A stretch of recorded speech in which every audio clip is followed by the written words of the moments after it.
More than a year after the financial regulator ruled that complex products called interest rate swaps had been missold, just 32 of the known 30,000 cases have been settled.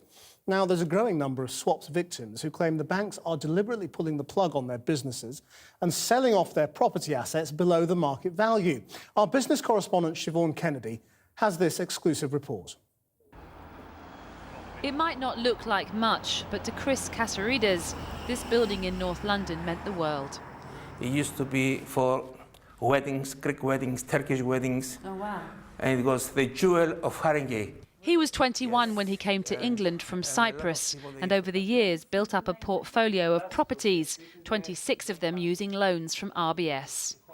There was chandeliers and there was arcades and everything. There were... It's very sad to see this. What he called his palace has since been converted to a Christian church. It all went wrong in 2010 when RBS came to him with an unexpected demand. They have triggered my overdraft facilities and they gave me 7 days to pay my overdraft facilities. He couldn't make that payment, and despite his properties generating decent rent, RBS pulled the plug. The building was sold at auction for £415,000, yet 4 months later it was sold on the open market for over £1 million. The other 25 properties went too, all at reduced values. During the boom years, RBS, more than any other bank, lent billions of pounds into the property sector. But then the financial crash came and the bank was desperate to reduce its exposure to property as values started to fall. Now many small businesses we've spoken to claim the bank has deliberately pulled the plug on them in its rush to exit the market. Ironically, it was a product designed by RBS to protect businesses like Mr. Casarides that in many cases ruined them. Known in the industry as swaps, this special insurance was designed to protect them against rising interest rates. But as rates tumbled during the crisis, the cost of having a swap soared, and that pushed many businesses to the edge. A fact not lost on this man. He's been appointed by Vince Cable to investigate swaps after the regulator ruled they'd been missold. They're not showing the remorse that the UK public would want to see. They've done wrong, people have suffered, and they should put this right, and they should do it very quickly.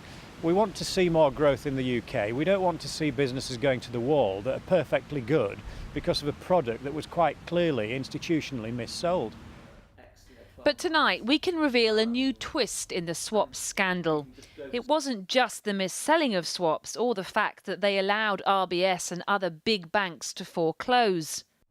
Many small businesses have told Channel 4 News that when their property assets are seized by RBS, they end up in its global restructuring group in London. But the real scandal, they claim, is that in some instances, another small subsidiary of RBS called West Register turns up at the auction and snaps up the property assets at a knockdown price.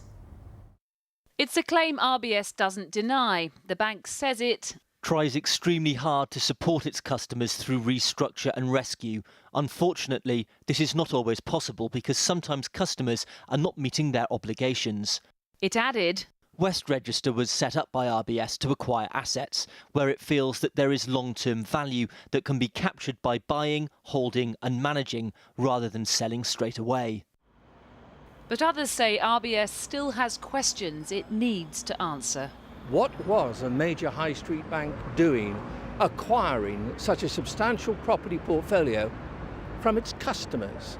If you stand back and look at what RBS has done, you have to say that questions come immediately to mind, and they are questions which we're saying require investigation and require an answer.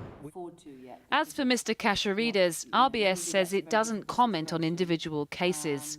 But he insists his life has been ruined by the bank's actions. They treat me very bad, very unfair, and they build me in bad faith, and they sold my livelihood that I spent for 25 years building in England.